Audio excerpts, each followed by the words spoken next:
بسم اللہ الرحمن الرحیم الحمدللہ رب العالمین الصلاۃ والسلام علی خاتم النبیین اللہم صلی علی سیدنا محمد وعلی آل سیدنا محمد۔ السلام علیکم ورحمۃ اللہ وبرکاتہ۔ میرے ناظرین و سامعین، میری آج کی حدیث مسند احمد 4474 نمبر۔ امام المرسلین خاتم النبیین رحمۃ للعالمین بی بی آمنہ کے لال ابو القاسم حضرت محمد صلی اللہ علیہ وآلہ وسلم نے ارشاد فرمایا کہ اوپر والا ہاتھ نیچے والے ہاتھ سے زیادہ بہتر ہے، اور دینے کی ابتدا ان لوگوں سے شروع کرو جن کی پرورش کی ذمہ داری تمہارے ذمہ ہے۔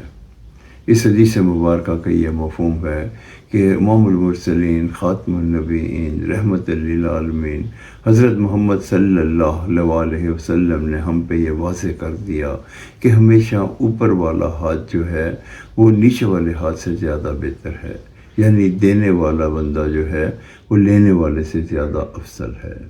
اور یہ بھی ہمیں آگاہ کر دیا اور بتا دیا کہ ہم کیسے لوگوں کو دینا شروع کریں۔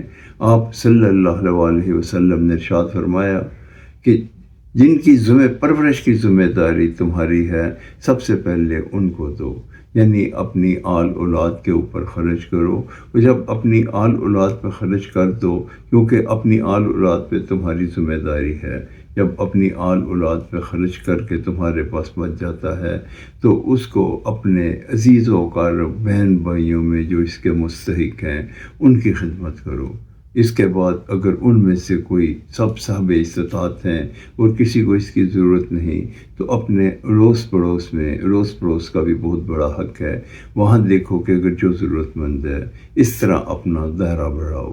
اللہ تعالی ہمیں ایسا کرنے کی توفیق عطا فرمائے، آمین یا رب العالمین۔ السلام علیکم ورحمۃ اللہ وبرکاتہ۔